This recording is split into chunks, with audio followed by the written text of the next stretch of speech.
going to be a grand slam home run. Swing and drive. Belton right. Welcome to the show.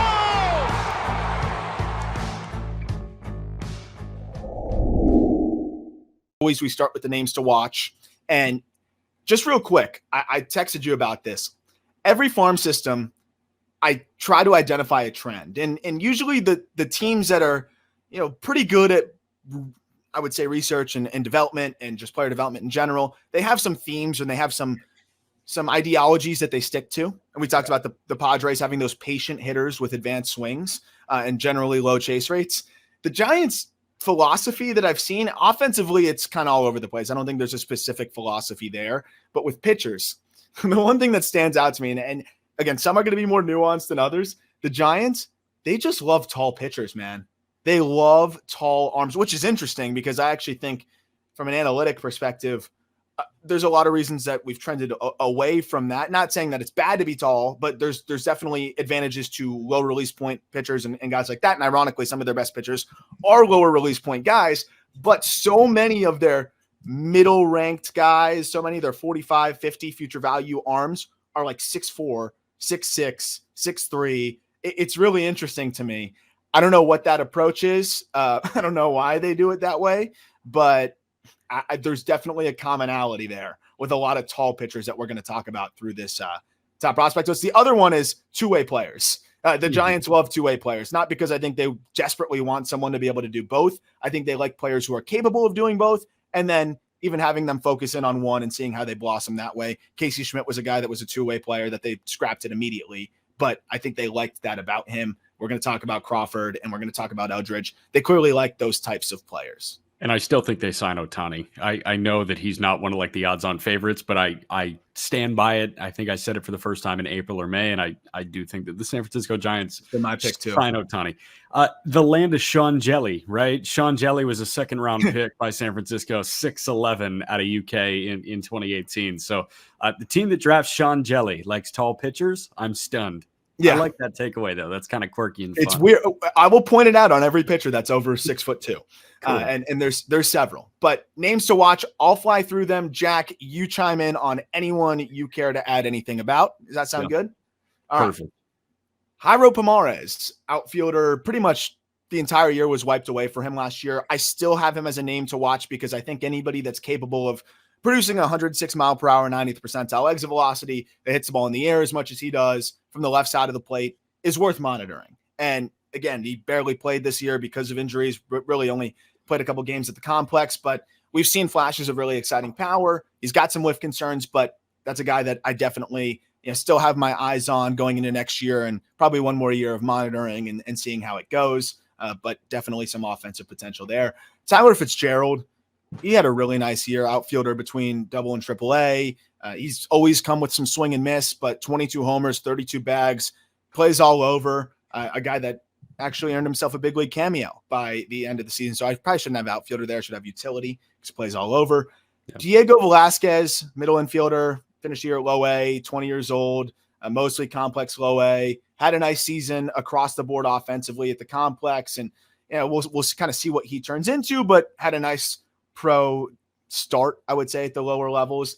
I hope I say this one right. Adrian, is it Shagasti? Is that what you think it is? Or Sagasti? I have no idea, man. Adrian Shagasti will go with catcher, high A. Stay. Signed for $525,000 out of Panama. Catcher that just has a really good feel to hit and a plus arm. The power is kind of been non-existent up until last year. This past year in 2023, there was a little bit more pop there. Finally slugged over 400. I think there's some intrigue here as a guy that has a good feel to hit and could be a solid defensive catcher as he develops. Carson Seymour, a pretty tall, pitcher that throws a lot of breaking balls.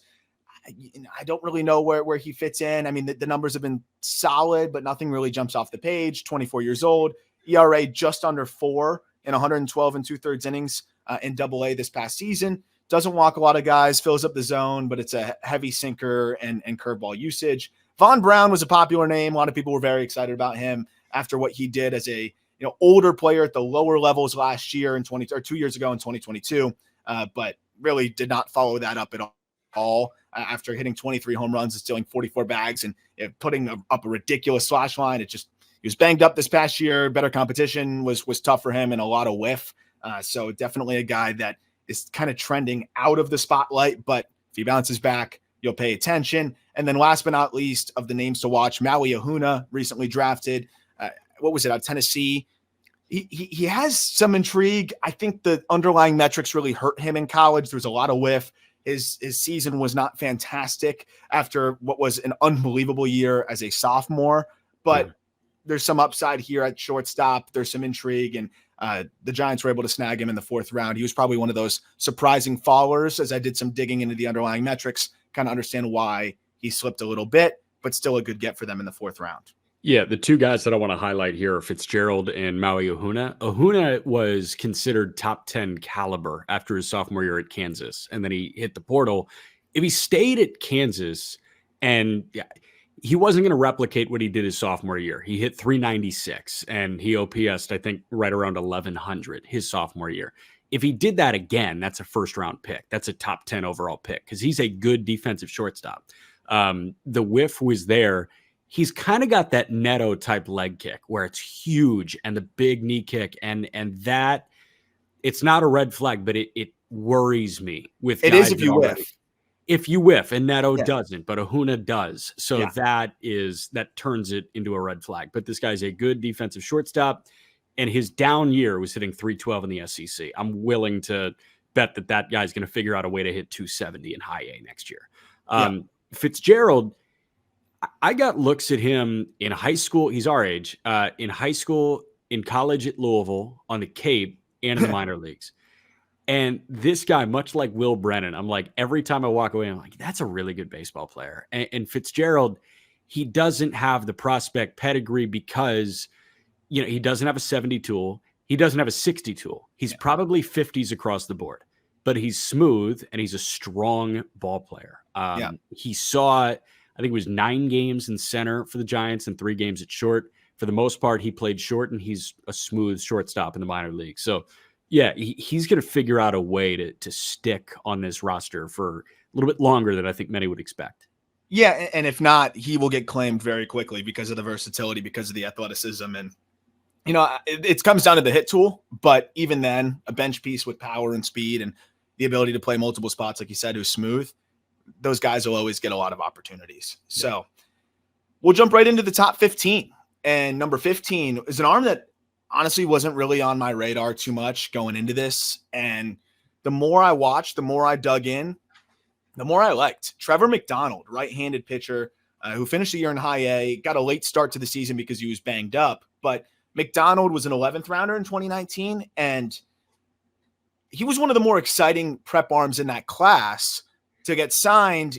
I think he was one of those guys that I think was always a little bit more signable out of high school than others. He was committed to South Alabama, and the Giants shelled out $800K to get him, and have him forego that commitment. And he pitched mostly at the complex his first year. The next year, he was really good at the lower levels. And then this past year had a late start, but in 34 2/3 innings, pitched to a 0.78 ERA and looked really, really, really good. Heavy fastball. It's a sinker, really, that just gets a ton of ground balls. A curveball that has great 2-plane break. And the interesting thing, it's like a sweeping curveball that he doesn't locate as consistently as he should, but he definitely has a pretty good feel overall for it when it's going right. And then a changeup that flashed at least average, and I think has a little bit more in the tank there. It's a good 3-pitch mix. He gets a lot of ground balls. I got to update the command. That was a mistake right there. He actually has good command. It's just a weird delivery, a short arm delivery that I do think could be conducive to some reliever risk. And we saw him deal with a little bit of an injury this past season. But McDonald, I think, looks like a big league arm in some capacity, and I think is a pretty underrated, if not one of the most underrated prospects in the system. I like that. And I like that his curveball, that sweeping curveball that you mentioned, is low 80s. It's not like a mid 70s curveball. So he's going to this, fastball in the low to mid 90s, the sinker in the low to mid 90s. And then he goes to this curveball that has 20 miles an hour worth of separation. It's, hard and a hard breaker too. And that, at the very least, that 2-pitch mix is, hey, we need some ground balls over 2 innings out of the bullpen. And, those guys are top 15 in systems that, aren't as deep as the best in baseball. Yeah. And, I think high probability reliever in terms of just he can get outs with ground ball and with a pitch that already flashes plus. But I think this guy can give you multi innings and kind of be an innings eater in some way and a plug-in type of arm. So definitely an underrated piece that could find his way into the big league some point next year. Yep. Next up is a left-hander who was just selected in the second round of this past draft. Joe Whitman, 6'4", by the way. Yeah, a measly 6'2" from McDonald. But Joe Whitman stands at 6'4", out of Kent State.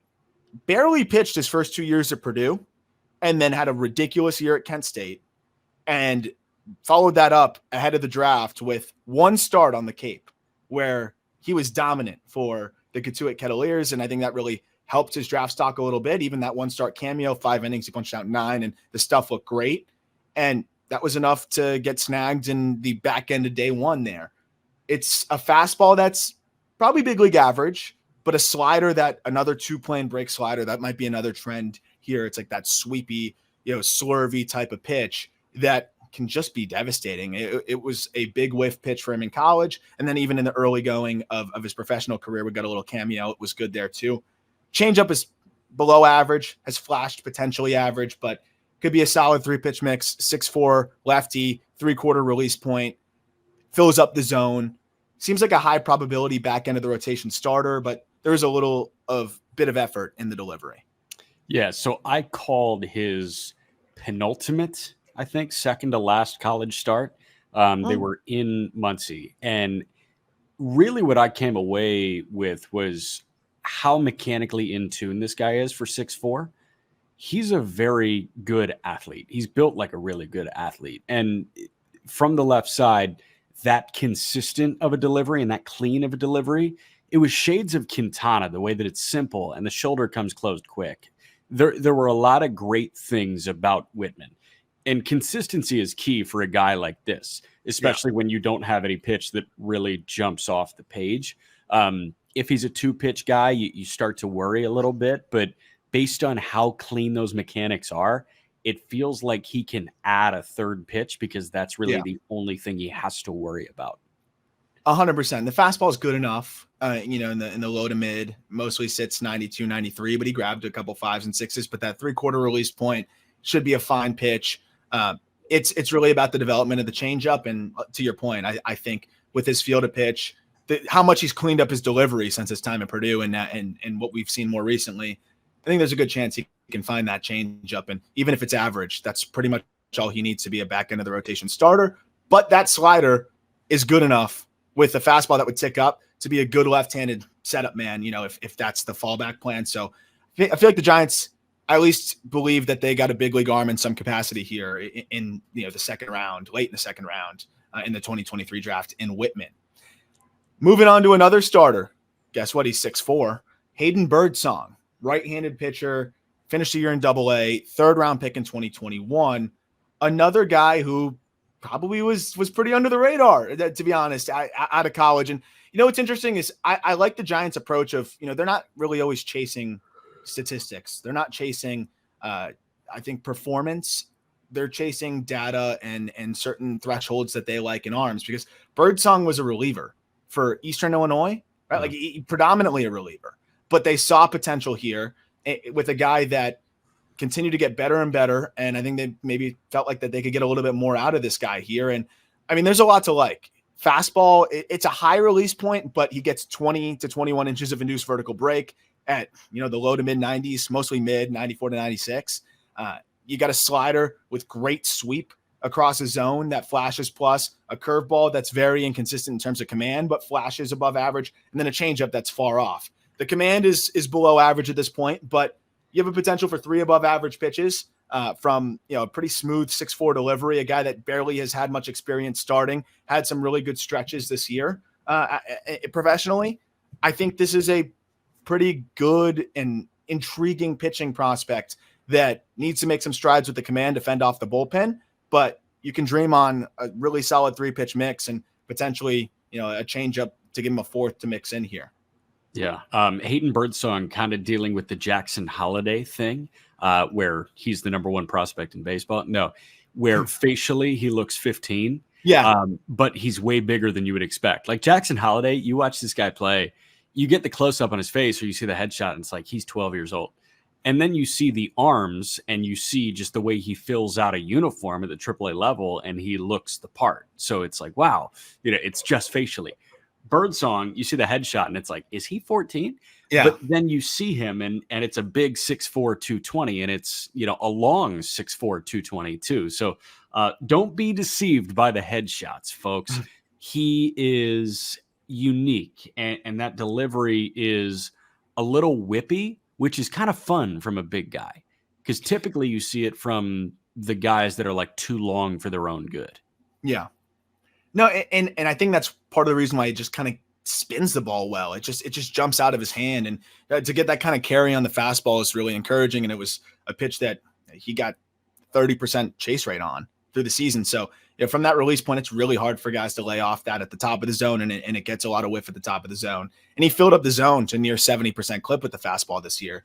The question is, how good is the secondary command going to be? Because the slider, the curveball, and the changeup, it was a strike rate below 60%. It's going to need to up that a little bit to, of course, be able to fend off the bullpen risk. But just turned 22 years old, has barely had much experience as a starter, even going back to his amateur days. So I think this is a dude that could blossom into a solid back into the rotation starter. But if he moves to the bullpen in short spurts, he could be closer to 95, 97 with that slider really playing up as well. So another arm that I feel like the Giants, they want arms that they feel like in some capacity will be big leaguers. Really, they probably feel as though there's risk with any pitcher. So why not take the guys that if it doesn't work out as a starter, you feel really good about their chances as a reliever. And I feel like that's the case with most of their arms. I just feel like that's going to be the one recurring thing we kind of say here is like, oh, this guy could fall back on the bullpen. Which is kind of interesting because you don't really think 6'4", 220, reliever. Obviously it's kind of hard to decipher because these guys are showing multiple pitches and all that, but Birdsong, if he scraps the curveball, scraps the changeup, and scraps the windup entirely, you could probably see reliever, that kind of thing. I don't know. Tall pitchers and relief pitchers just don't really go hand in hand for me. I typically think short, stocky guys make the flamethrowers in one inning spurts. And I think that's why they feel like Birdsong could probably have a pretty good chance at sticking as a starter, as he hopefully cleans up that delivery and finds a little bit more consistency there. But I was a big fan of the slider. And I think that was a pitch that he got some really gnarly swings on. And it's a little bit more of the vertical break. And again, that seems to be the trend. They're not all in on the pure sweeper. They want a little bit closer to the 2-plane break, but it was nasty to lefties and righties, which negates some of the importance and necessity, I think, of the changeup. Yeah. Another arm that impressed me, and again, if he's healthy, I think could be a really good piece for them this coming season. Guess what? He's also 6'4". Landon Rupp. Is that right? Is it Rupp? I think so. Rupp? I think Rupp. Rupp or Rupp? It might be Rupp. Let's go with I'm going to go with Rupp. Rupp's easier to say. Yeah. Landon Rupp, right-hander, banged up. We didn't get a lot of information on the injury, but 25 years old, 12th round pick in 2021. And we only saw 10 starts. Again, injury was undisclosed, but he only allowed 6 earned runs, punched out 42 and walked 9 in 31 innings. Yeah. Since being drafted from UNC Wilmington in 2021, Rupp's logged a 2.40 ERA in 146 and a thirds innings. This is a plus breaking ball. By the way, it is disgusting. Fastball is pretty good from a low release point, but the breaking ball is where I think he's going to ride that thing to the big leagues one way or another. And I see a swingman type here in a good way. He can turn a lineup over maybe once, but he could also pitch high leverage. And I think he's the closest of any of these guys that we've just talked about to being ready to do so, assuming that the injuries, nothing extreme. He threw his curveball as much as anybody. He threw it more than his fastball. And I believe Baseball America had something on him potentially throwing his curveball more than anybody in the minor leagues, period, in terms of starters.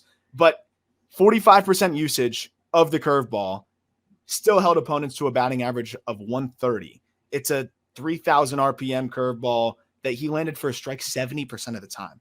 To have that much break, use it that frequently, and land it for a strike that frequently, and that guy has as much confidence, I think more confidence in that pitch than his fastball. Then I'm working off of that as a fastball with good arm side run.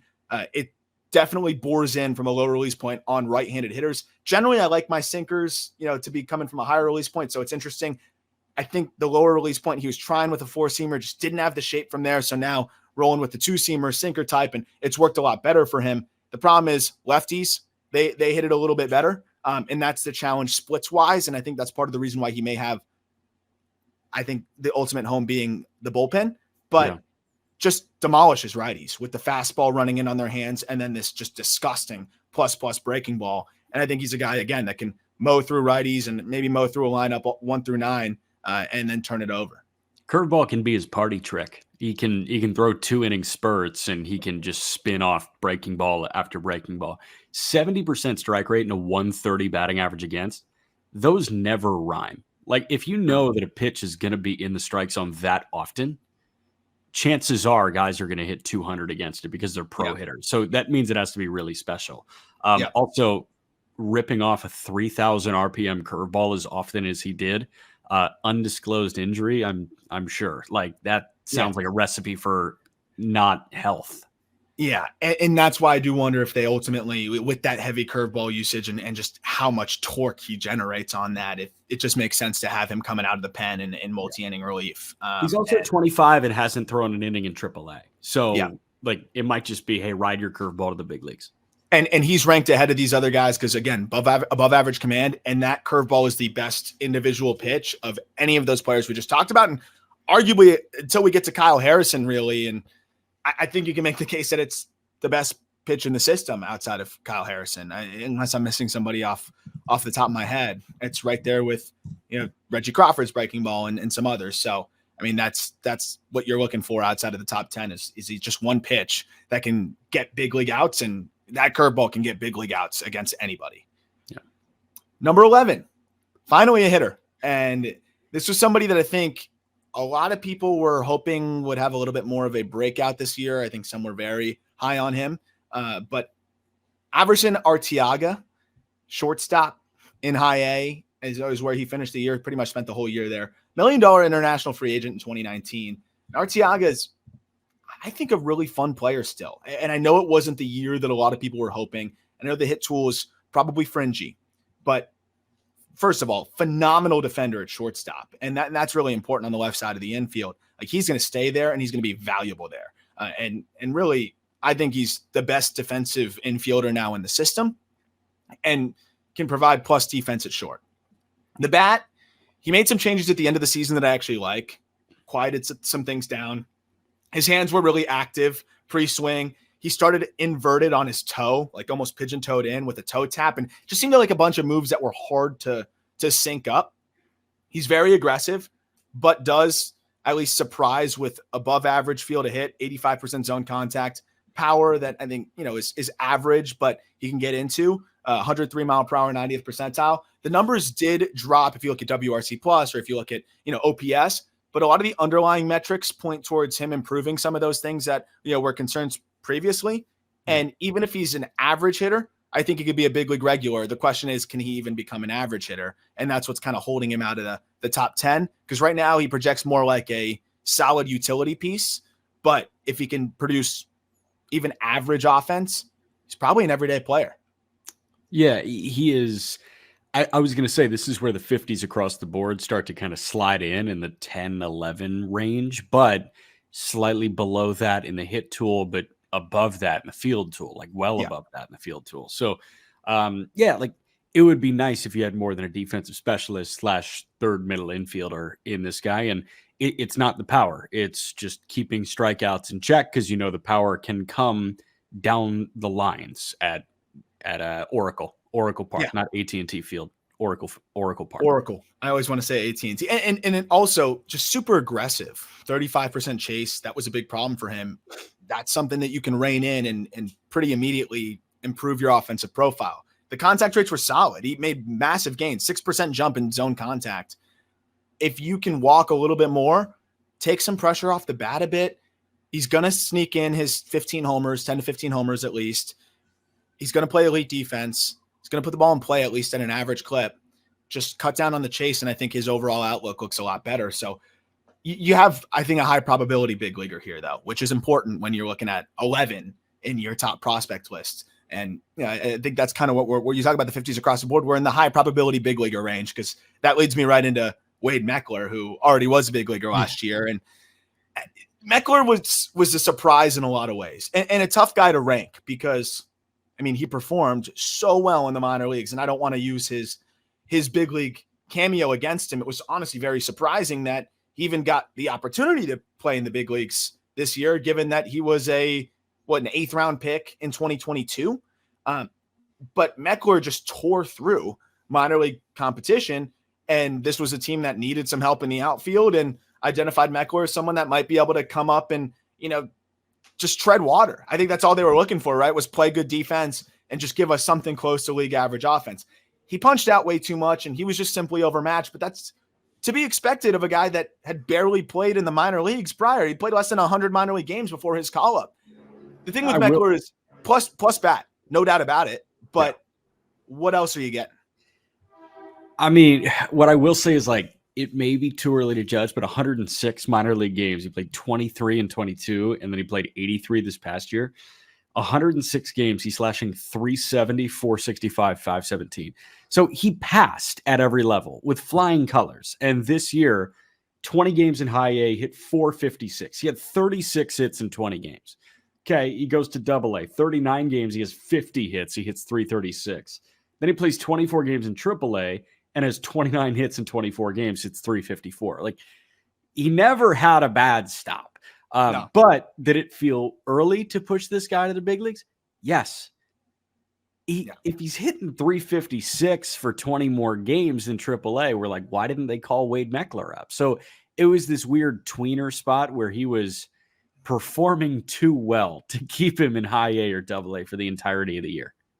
And now he's on the 40-man, and that they just lost one spot there, but I think it's not a hands are tied thing, but it kind of is a hands are tied thing. Yeah, because they didn't need to do that for several years, but 3 more years. Yeah. The point is that they probably figured he's going to be involved with the big league team in some capacity next year, especially with a couple of spots potentially opening up. I did see that they had Conforto opt in, but there's definitely going to be some room for a 4th outfielder or someone to fill in around, all 3 spots, which Meckler can play. He plays good defense at all 3 spots. And the reason why Meckler isn't ranked higher based on the offensive output is that there's some concern around the underlying metrics, not in terms of he's not as good of a bat to ball guy as he showed. He is. He's a plus hitter easily, but a max exit velocity of 103, and that's across all levels.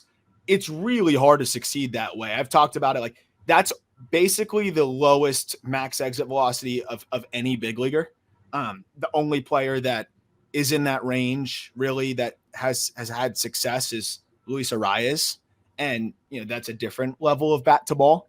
So if pretty much the line I draw at max exit velocity to be able to have success, and I know there's more to the game than exit velocities, but there's a pretty clear line that you can draw, and there's almost no outliers of players that have succeeded with a max exit velocity below this.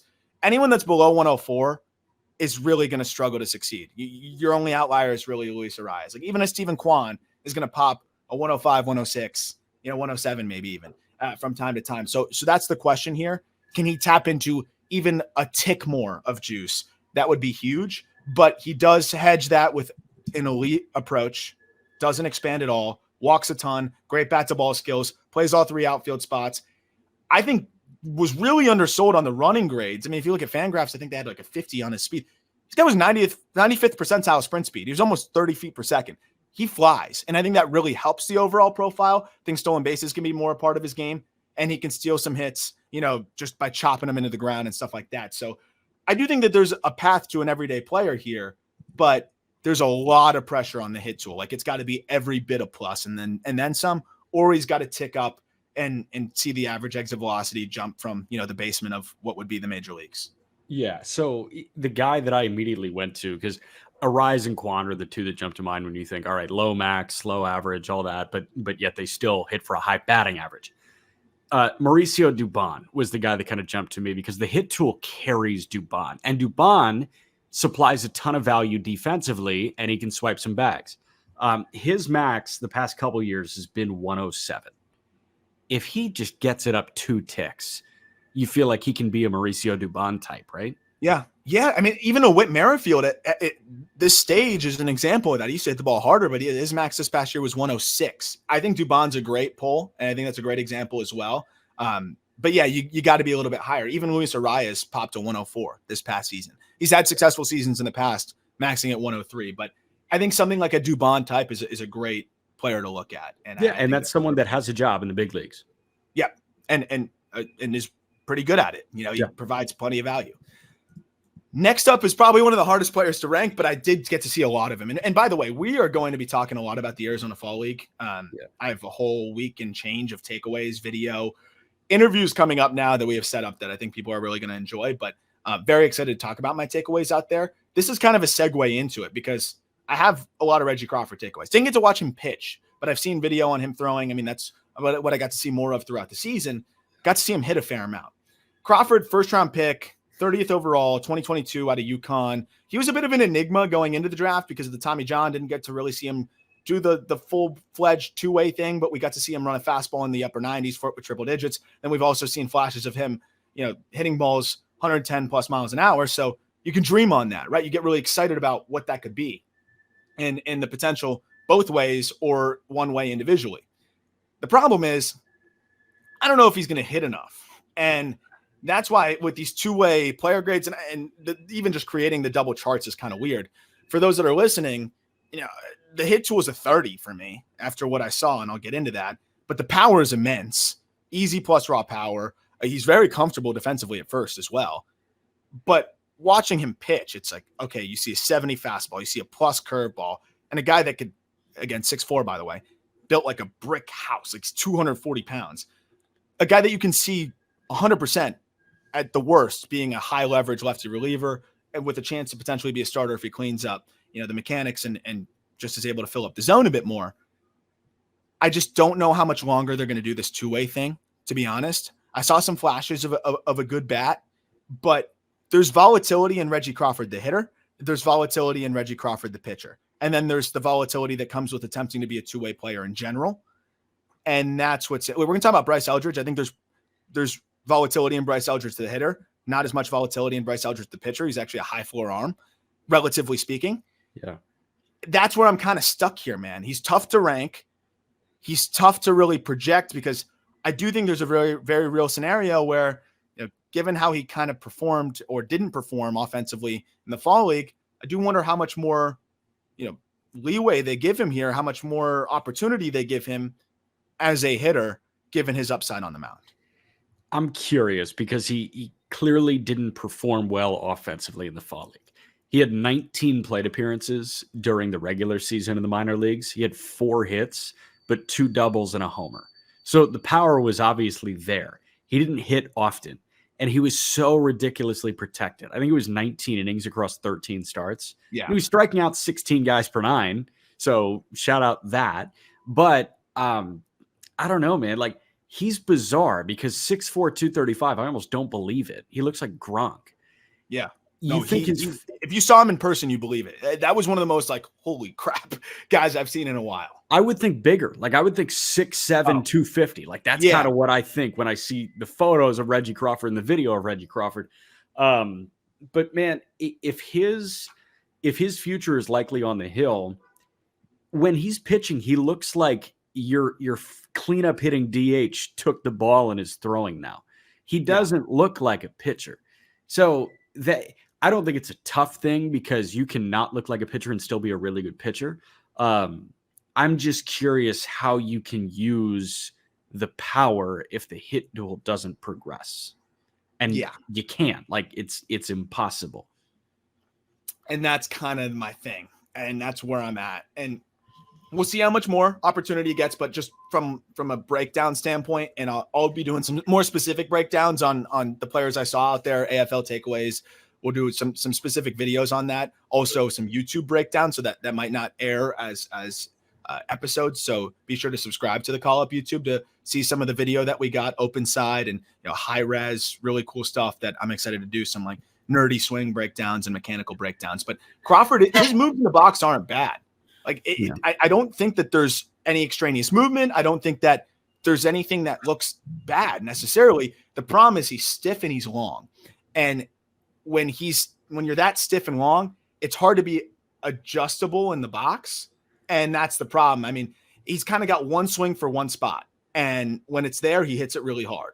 But there's not much adjustability there. And I think that a little bit of stiffness results in him taking a little bit longer to go from launch to contact, making decisions a little bit earlier. So he's expansive, 40% chase rate between the fall league and the limited at-bats we saw this past year, and then a lot of in-zone whiff. And when he's making contact, it's often the other way because he's catching it so deep. So I just feel like he's rushed and the ball gets in on him a little bit. On the mound, though, electric stuff. 70 fastball that really plays up from a low release and a diabolical curveball when he commands it. I mean, this guy could be a really impactful arm. So we'll see how they handle him. I think they've got a big league arm in some capacity here. If the command improves, I think there's middle rotation upside, but you got a high leverage reliever at the very least here in Crawford, and just too athletic and too talented to not be excited about, but hard to rank him higher if we're trying to project, median outcome MLB WAR. I like the other 8 guys more. Yeah, and it would be way easier if we had a larger sample than we do. Like, there's so much unknown. And he's played a little bit in a bunch of different years, like from 2019 until 2023. He's played either hit or thrown in all of those years pretty much. But there was so much unknown about him on draft day, and we really haven't learned much at all in professional baseball. I'd say the only thing that I've really learned is that the arm is as advertised and the bat may not be as good as we had hoped. And that's kind of where we're at, which is okay. It was the 30th overall pick, and that's still a left-handed arm that you could justify taking 30th overall alone. Yeah. Just edging him out was Grant McCrae. And I was not really prepared to do that, but McCrae's been a name that we followed, we've talked about, but it wasn't quite the season. I think some were hoping he'd really break out, and make this huge leap this year, kind of like Artiaga, but didn't quite. But he still had a really solid season overall, and I thought handled high A as somebody that is a little bit more raw and definitely toolsy and fun. 3rd round pick in 2019 out of Billings, Montana, if I got that right. Yeah, but his father played in the big leagues and has the bloodlines. He went to high school in Bradenton, but born in Billings. Did he go to IMG? No, he went to Lakewood Ranch High School in Wow, Bradenton. that's wild then. Just coincidentally went to school in Bradenton, but not IMG. Yeah. Interesting. So Village went to this high school, Lakewood Ranch High School. Good athletic outfielders. But McCrae, I mean, they get him in the 3rd round, and he came out swinging. Like, he had a really, really nice start to his professional career. There were some questions about the hit tool. I think there still are. But I thought he did some things to kind of improve in that department this year in terms of just being able to handle a tougher assignment and just continue his, I think, progression upwards. Again, he didn't really do anything that jumped off the page other than stealing bases, which we'll get into. That actually gets me excited. But I thought it was encouraging to see him just produce at an above average level at the high A level, because we saw him in 2022 put up a 130 WRC plus in low A, but that high school guy, low A, kind of his second taste there. I was curious to see how he could hedge the whiff in high A. He matched the strikeout rate, raised the walk rate, and a lot of the underlying metrics looked better. Did he hit for as much power? Not quite, but still hit 14 home runs and stole 52 bags, which is what really stands out. I like McCrae. I think if he can find a way to even be fringy with the hit tool, you've got plus speed. He might be the best runner in this system. You've got great defense in center field, and that's what really put me over the top. I saw plus defense out there when you combine the above average arm too. So even with the hit tool being potentially even below average, you got above average power, you've got plus run, you've got great defense in center field. It feels like this guy is Trent Grisham-esque, which you're hoping he hits more. But if he doesn't, you've got that kind of player, which is still a good piece.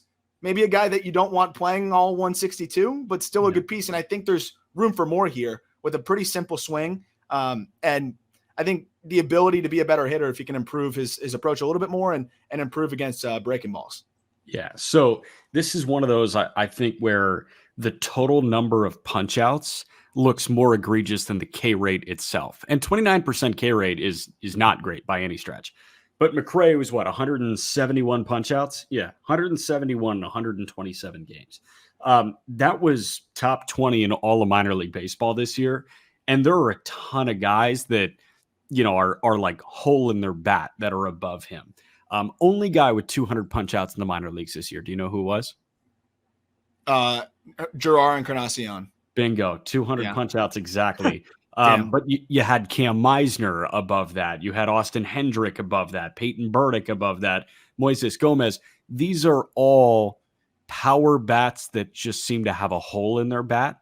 McCrae, one of these is not like the other. And that one is Grant McCrae because he offers a ton of other stuff. Meisner offers some other stuff too, but he's power reliant. McCrae, not necessarily because he's got the speed and defense going for him. And the difference is, Meisner's able to hit the ball 112. So, that's not going to be McCrae. He does produce above average power, but McCrae, to your point, is going to need to improve in the bat to ball department to truly reach that ceiling. He did marginally improve in multiple spots with his swinging strike rate dropping by 2%, chase rate dropping by 3%. And if you look at his last 50 games of the season, got on base at a 392 clip and cut the strikeout rate a couple spots to 27%. So there's some marginal positive progression, things there, but I just love the floor as a great defensive center fielder with elite speed who stole 52 bags and, continues to inch towards, a fringy hit tool, which will play with at least average power. So McCrae seems to be like that Trent Grisham type for the Giants, which, I think they actually could kind of use in this system now and for this team. For sure. Number 7's a guy that really stood out to me in the data dive, video dive, and a guy I've seen all the way going back to the Cape and a couple times this season just kind of tapped into his starts. Mason Black, right-hander out of Lehigh. He was a third rounder in 2021. I don't think if you watch Black, you can really get a full idea of what his stuff looks like. I think you got to almost talk to a hitter who faced him or look at the TrackMan data. But when you do, it's fascinating because there's some unique aspects to his stuff. Fastball plays up from a really tough release point. He stays closed long, and his arm just whips around from this tough angle to pick up, low release, jumps out of the hand, and he gets a ton of whiff at the top of the zone with the heater. Then off of that, a really solid slider with good sweep across the zone, a cutter that he mixes in, and then a changeup that's, a work in progress. But that fastball at 93 to 95, touching 97 from a release point of about 5'3", 5'3" release point is low. And it just has this flat approach angle that gets on hitters quick. And the whiff rates on that were just really, really impressive. Opponents hit just 160 against his fastball this year. And we're seeing guys like Brian Wu succeed with that type of arsenal. And I think he's got the complementary pitches to go with it. That was in Double-A and the PCL, where that fastball was, yielding a 160 opponent batting average. He's kind of cut from the Spencer Strider template, where he's got a really strong lower half, and you see him drive like hell off that back leg. And, cut from the cloth of Strider is not Strider. Like, he's a very subdued version of Strider, but that fastball with the life from there, and Strider's a low release point too, if I'm not mistaken. Those are guys that really count on their lower half to get them the velo and get them kind of the oomph towards the plate. And that's exactly what Mason Black does. It's a hard delivery to describe, but just know that he needs to squat a lot to be a good pitcher, and he clearly squats a lot. I would say it's like a 3/4 slingshot almost, and it's just the way he stays closed, you can't see that ball until late, and it whips out at you. And especially if you're a lefty, I just feel like you don't know if it's running away from you or if it's breaking towards you, because he has the four-seamer that he likes to kind of buzz upwards, but then he has another one, kind of more of a two-seamer sinker that he'll run in, against righties, and then working off with the sweeper breaking towards guys. It's impressive how he's able to back leg that, because some sweepers don't work as well against lefties. His does, because it just whips around. And then that cutter, again, it was a useful weapon for him too. Change up, mixed it in a couple times to start, but the effectiveness of the fastball, the variations, having the heavier one and then the higher carry one, and then the cutter as well. I think this guy's going to be in the big league rotation for them this coming year.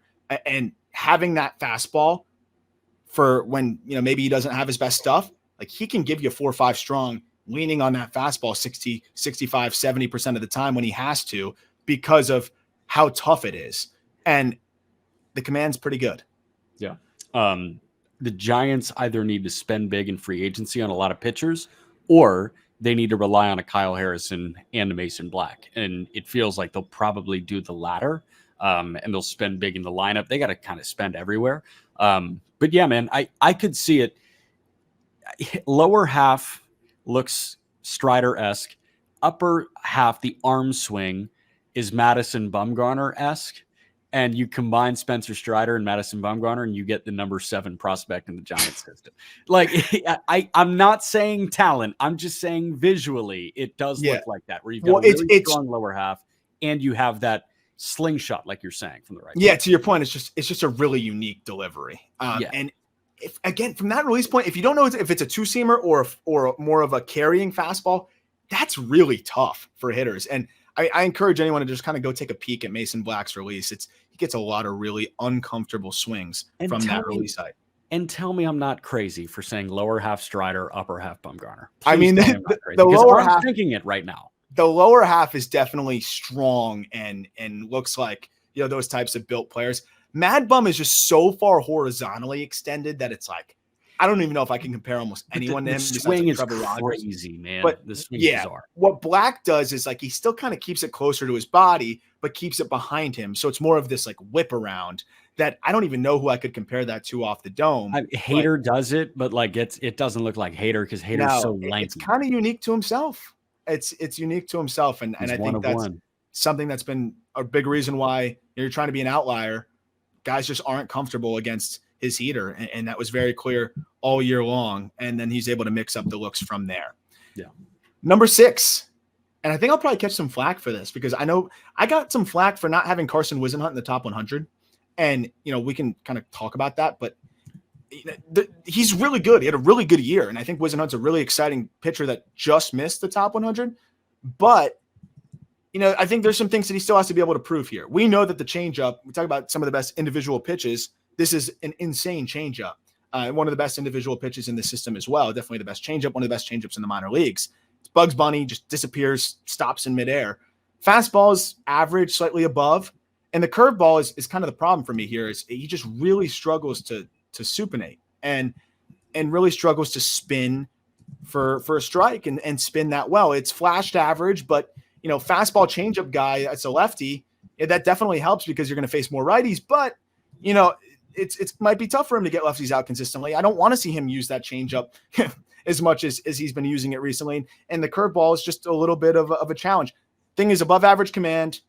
If he didn't get hurt, he's probably, in the top 100 or in that conversation. But he was fantastic this past season. And, that changeup's going to give him an opportunity to be a big leaguer in some capacity. Scale of 1 to 10, how worried are you that he is a 2-pitch guy when he debuts? 10 being he's a 2-pitch guy, 0 being, he's going to add 5 more pitches and he'll be Yu Darvish. 7.5. Okay. Because it just wasn't that good. It flashes some good shape, but it just seems like an easy spit for a lot of hitters. It just seems like an easy leave. And I know it didn't get hit that hard, but it also just didn't get swung at, and it didn't really get much chase. Sub 20% chase on that pitch. Pitching mostly at the lower levels. And then into AA, I don't know. I'd expect to see a little bit better than that. That said, he was fantastic up until hitting the IL. But fastball changeup guys seem to always take advantage of lower level competition. I think he's just a high probability back end of the rotation starter. Yeah. But to reach that number 3 upside, he's got to find a breaking ball and he's got to stay healthy. Yeah, fastball changeup can get you through 4 on a nightly basis. 3 or 4 on the good days. It can get you through 6. But that's not what you want from Whisenhunt. Top 100 pitchers are guys that can give you 7 shutout on their best day. And if you are fastball changeup and really nothing else you got going on, you're never going to give a team 7 shutout. Yeah. So to take that next step, he certainly needs to supinate, like you say. And he probably could, and we'll see. But I'm definitely concerned about it. Landed the curveball for a strike just 50% of the time. So literally as many balls as strikes, but landed the changeup for a strike 70% of the time. Opponents hit $120 against it this past year. So that definitely helps. If he had a better fastball, like it's a average or slightly above average fastball, I'd have less concern about the third pitch. But, when you sit fastball changeup, really good hitters will just start to hunt the fastball, try to bring you up a little bit. And yeah, sure, you'll still get some whiffs on really good changeups, but you're going to have to be really perfect and very fine, if you're Whisenhunt, and that's going to be harder to do at the upper level. So we'll see. Definitely really like him. One of the best changeups in the minor leagues, and a changeup that could get big league hitters out now. But health, command a little bit, and then that third pitch are all things that we got to kind of monitor going into next year. Yeah. Into the top 5, guy that I think has as much upside as any of the DSL prospects we're going to talk about. And good luck, Jack, with having much to add here. But I'll say right now I've got nothing. Yeah, Rainer Arias, I think was, if I'm not mistaken, the second highest international free agent signing in Giants history, which says a lot. Like, that usually tells you they really like a guy, and it's easy to tell why they like him so much. Put up video game numbers in the DSL. I don't really care about DSL numbers. I'm just looking at swing mechanics at that point and just looking at frame and projectability and all those things. Swing mechanics are real good. Really simple. Starts pretty upright, coils into his back hip, swings off of it really well, and is geared for a lift, but makes a ton of contact, as you can see in the video. He's just similar to that Marco Luciano type where his power transcends the frame. It's just whippy bat speed. It's explosive. And I think he's got a really good feel to hit. Arias could be a guy that really explodes this coming season. One of the more advanced 17-year-old swings I've seen. Very excited to hopefully get a full complex season, maybe a little low A out of the 17-year-old this coming year. Swing looks great. I'm a fan. Excited to see. Yeah, I don't get that excited about DSL prospects usually. Very excited about Arias. I think this could be their next big hype guy, and you just don't see swings this advanced at that level. Advanced approach, too. Does not expand much already. Comes with the bloodlines. His dad reached AA. He's grown up around baseball. It's not surprising that he's more advanced than most of his peers. Cool. Number 4, another player that, limited looks, but man, when you start to pay attention, start to see some of the video, can understand why the Giants were so excited to snag him in the second round and give him first-round money. Walker Martin, shortstop out of Colorado. Very under-scouted area, but he started to emerge as a really popular prospect as he went nuts in the area code games and really impressed out there. Super advanced swing for a tall and lanky, left-handed hitter. Really controls the body well, really smooth, great feel for the barrel, and explosive as well. It's one of my favorite swings from that class this past year. And a lot of teams had a first-round grade on him, but weren't sure about the signability. I think he got the potential for above average hit, above average power. He posts plus run times from the left side of the batter's box, and it could stick it short. Ultimately, if he moves to third, he'll project well there and has the offensive profile to handle it. I just love how smooth his swing is, how fluid it is, and how athletic he is in the box. He just seems like he's very adaptable, adjustable, and seems like he's able to kind of get different swings off at different pitches, and is just so advanced for a player that came out of Colorado and is a high school guy. So the GIF in the article makes it clear as day that this guy's a really good athlete, where he's, you can see tall, long kid, but the weight transfer is pretty beautiful, and he stays on balance. The GIF is also kind of showcasing a hit that slapped the other way, and you can see it. How much confidence do you have in his ability to turn on balls and really drive them? Yeah. So I got I was looking at some ABs from the area code games, and that was my question. Cause those guys with the longer legs, sometimes they struggle with the rotational power. They struggle to control that lower half. You talk about weight shift. Oftentimes those longer limbed guys, the weight shifts forward too early. You want to, it's going to shift forward eventually, but you want to do that at the right time. And in turn, they cut themselves off and they kind of magic wand it. Yeah. Exactly. And then all of a sudden you really cannot turn on pitches. As you pointed out, he holds that lower half really well, and he controls things really well. I think this is a guy that can post above average power. He crushed one like 104, 105 that I saw to the pull side, but then has that feel to hit to go the other way. And that adjustability in the box is something that you don't find at a high scores with this kind of build as well. So that's why I see a combination of above average power, above average hit. I think Walker Martin is going to hit the ground running. I think it's going to be very similar to a Colt Emerson type, where he debuts and all of a sudden people are like, man, we should have drafted him higher. And I think he's going to be a top 100 prospect by the midseason update. That's my call there. Another guy that I think will probably be a top 100 prospect very soon, because the more I get to see, the more excited I am about him, is number 3 two-way player, Bryce Eldridge. Eldridge, first round pick this past year, 16th overall. The more I watch, the more I like, man, on both sides. Unlike Reggie Crawford, this is a guy that I really think can do both. I really think he can do both. And I'll start with the hitter. He's 6'7", by the way. Talk about tall guys. 6'7". Really advanced moves in the box, though. A guy that, and you need to be efficient as possible as a 6'7" teenage hitter. He is simple, does not have many extraneous movements, quiet hand load into the backside, and just controls the entire body well throughout the swing. Uses those long levers to create, that leverage without a lot of effort, and it's low effort power to all fields. Goes the other way well, and we've seen some pull side juice.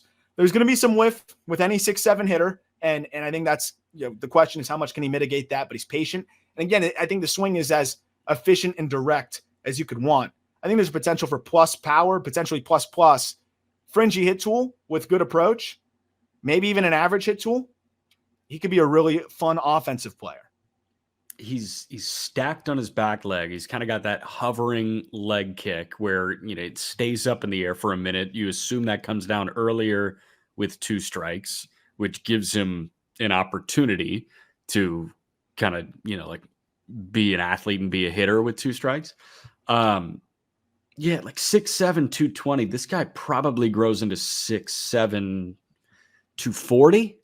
Yeah. That's a DH if I've ever heard one. I know, but he actually moves pretty well, and I'll see what they do. I imagine it makes more sense because I think he's going to pitch, and we'll get to that in a second. Where he probably DHs when he's not pitching, but yeah.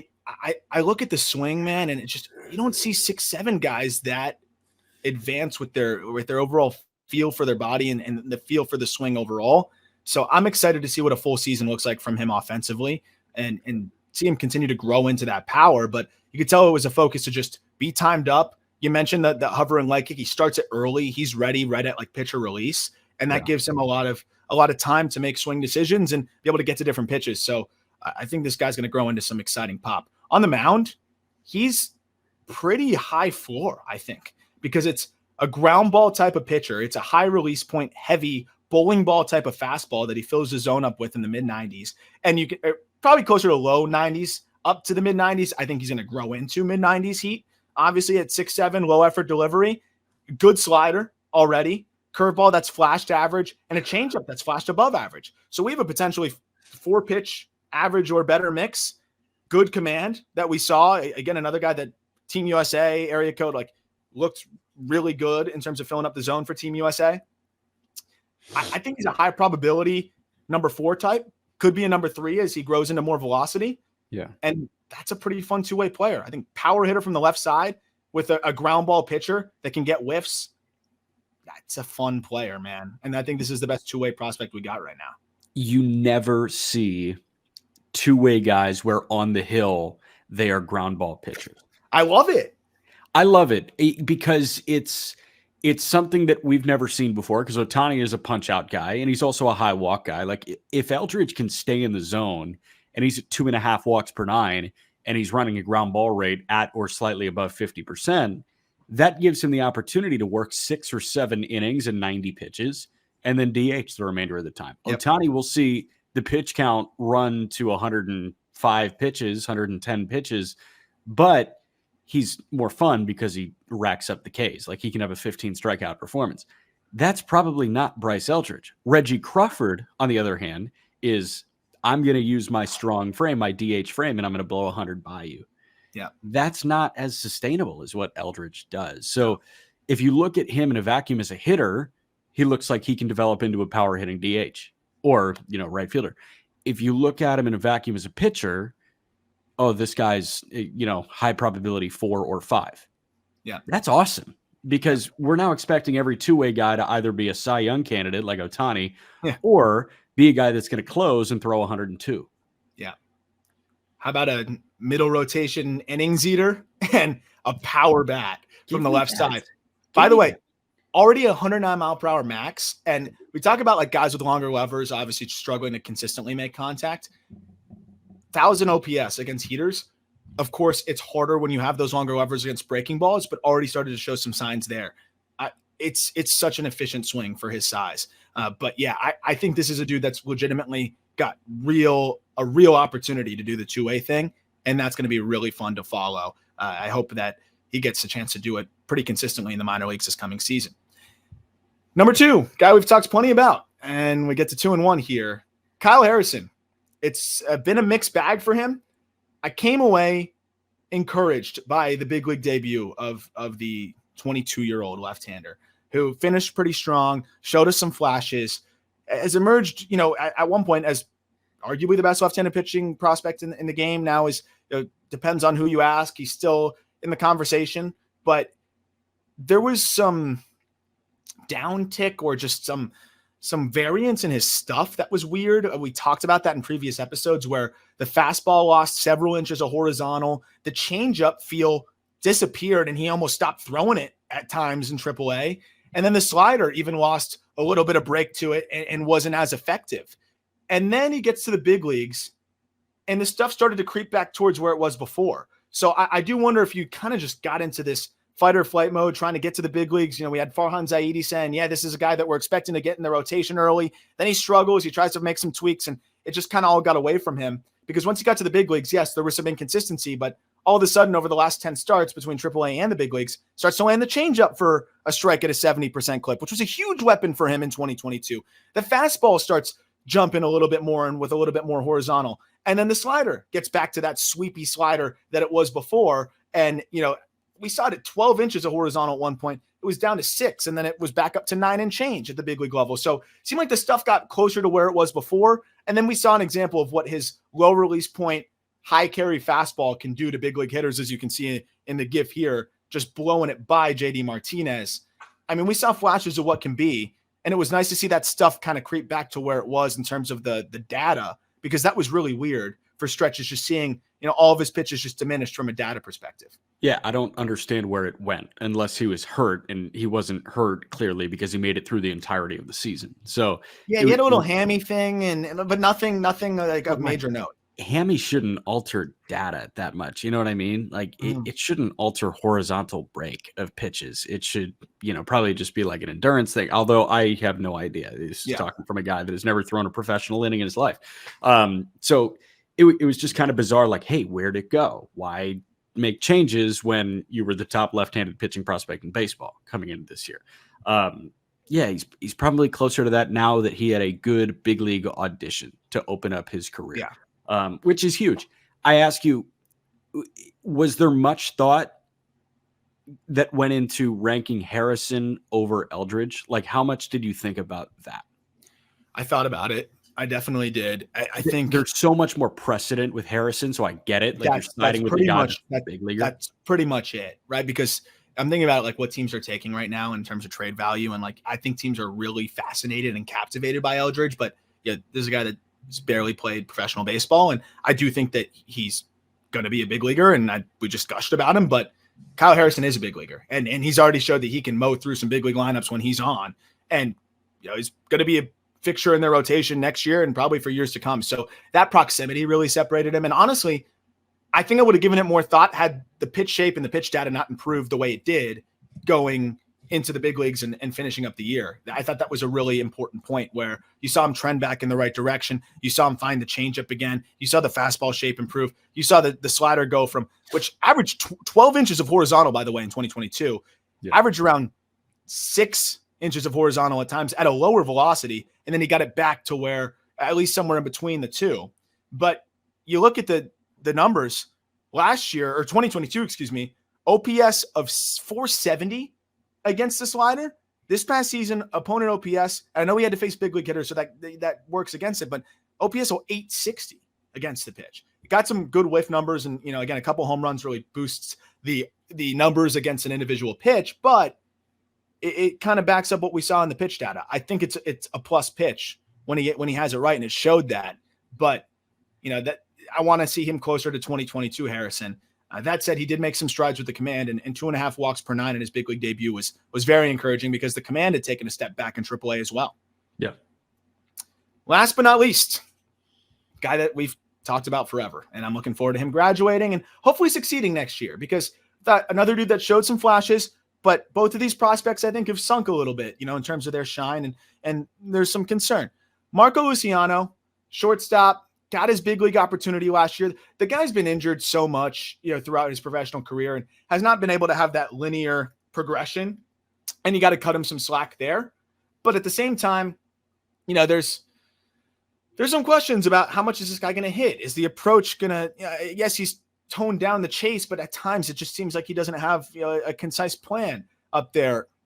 He gets up to AAA, doesn't do much, and then they bring him right up to the big leagues and doesn't do much there. I would say the one encouraging thing was I thought he looked like at least an average big league shortstop. So you feel like you've got your shortstop of the future there in terms of, okay, he's not stretched thin there.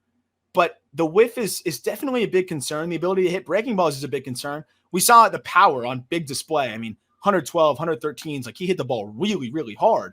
But I don't know if he's going to hit enough, man. Like that's my concern here. It is worth noting that he just turned 22. He's got some time, but hit tool is not really an area where you just see a massive leap in the upper levels at this point.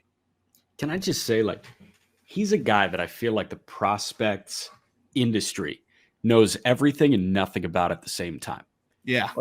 What do we know about Marco Luciano in terms of what he can do at the big league level? Not much, because we saw him play an injury-marred 57 games in 2022 in high A. And then this year we got a quarter of a season in AA, a third of a season in AA. He played 56 games. And then it was, boom, you're here for 3 weeks and you're up in Sacramento. And it was 14 games of sporadic playing time in San Francisco. So I don't know. I frankly don't know much about Marco Luciano because we haven't had an opportunity to see what he looks like really since 2021. Yeah. And he was great in 2021. I just don't know who he is because there's no continuity here. Yeah, that 118 mile an hour homer, 19 mile an hour homer off of Ryan Rollison was the shot heard around the world. And yes, he's extremely talented and has shown more than that. And like you mentioned, the 2021 season was impressive. But, I think there's a lot of shine and hype and, flash and flare. And I think that's helped a lot. And there's a lot of reason for it. Again, you don't find a lot of shortstops that have a 90th percentile of 109. And also walk as much as he does. And now I've shown the ability to stick it short with a plus arm. And those things are all encouraging. And I think the ability to stick it short really helps his outlook. But the whiffs against, non-fastballs is really concerning. And I do wonder if that's something he's going to be able to rectify at all at the big league level. And I think that's ultimately the big question. The other side of it too is, for whatever reason, just really struggles against changeups. Hit a $140 against changeups between AAA and the big league. And that's always been a thing for him because I think he ends up getting a little stiff in and out of the zone and swings over these changeups. Doesn't have that. This is a similar guy. We're talking about Crawford, kind of one swing in one zone. And those changeups, it just seems to swing right over him. And it's been a trend for multiple years now. Yeah. So I want to see a little bit more adjustability there. Swinging strike rate at around 20-something% at non-fastballs. That's really tough to succeed. You could be a mistake hitter that plays shortstop. Yeah, that could survive. You could be a player like that. Paul DeJong had some nice seasons, but you want more. You want more than that from Marco Luciano. And because he's 22 years old, this was his age 21 season. We're still going to give him, I think, one more year to be better than that. Because if he's I think right now he's a 72% zone contact guy. If he's a 76, 77% zone contact guy, I think he can be very successful and be a really impactful big league hitter. But to do that, he's got to improve against breaking balls because fastballs aren't the problem. And, we'll see how that goes. I think he's going to get plenty of opportunity at the big league level and an opportunity to continue to get better up there. But there's no doubting the potential. The potential is perennial all-star who can hit 40 bombs. But is he going to hit enough to hit 40 bombs? Probably not. Settles around 30. And is he going to be above the low 200s? That's kind of what's going to determine the ceiling here because I think he got an average defender at short, which has really helped maintain his his prospects shine as a top prospect in this system. I'm going to say something like weird and kind of unorthodox, but this guy, if he didn't debut, was certainly a fall league candidate, right? Because he played like 55, 56 games in 22, and then he played about 75 games, taking away his big league time in 2023. He's kind of getting his extended baseball right now. He's a regular in the Dominican Winter League. No, it's really good for him. Yeah, it's great for him because he's going to play probably close to the entirety of the Dominican Winter League season. He's in Santo Domingo, so I'm actually going to see him in a couple of weeks. So I'll report back with a live look. Love it. But like the Dominican Winter League for a young guy, it's really hard to hit because typically, like, there are guys on his team that will just spin you to death. Like Alex Colome, 34-year-old Alex Colome is on his team. How about Carlos Martinez? Daniel Lynch, by the way, made a start in the Dominican Winter League. Yeah, he'll spin you to death too. So there are a lot of guys that are like, low to mid 30s that see a 22-year-old. It's like, oh, I'm just going to bender you into, oblivion. He'll have the chance to see a bunch of off speed and breaking stuff. And we'll see how he survives in the Dominican Winter League. Yep, definitely. And I think it's good reps for him out there. So we'll see, but it's been really tough to rank these guys. Prospect fatigue 101 over here with Luciano and Harrison, but I think Harrison with a little bit more positive momentum rolling into next year. That'll do it for this San Francisco Giants farm system breakdown. Again, the entire write-ups, scouting grades, all that good stuff linked in the episode description. If you're watching on YouTube, be sure to subscribe. We'll be going through 28 other teams and, of course, making sure to get to your favorite team if it's not the Giants. Prospect interviews on the way as well. Victor Scott, the second of the St. Louis Cardinals, who really was awesome in the Arizona Fall League, will be out after this episode. So keep an eye out for that. Some other fun interviews on the way as well. Jack, any final thoughts before we wrap up? I don't think so. It's a unique farm system, and I'm very curious to see what a full year of Bryce Eldridge looks like. And I got to see like more than an inning and a third per start from Reggie Crawford. I need a little bit of finality on Crawford's, pitching and hitting in 2024. No doubt. I think this is a farm system that, based on just how some of these players trend next year, could go from, kind of in the middle of the pack to elite, or kind of slip a little bit with the volatility of a lot of these different players. So excited to monitor that. And of course, plenty of Arizona Fall League takeaways coming up this week, and another farm system breakdown of the National League West coming up next week as well. As always, thank you for listening. If you could leave a review, we'd appreciate it. We'll look forward to talking prospects with you tomorrow.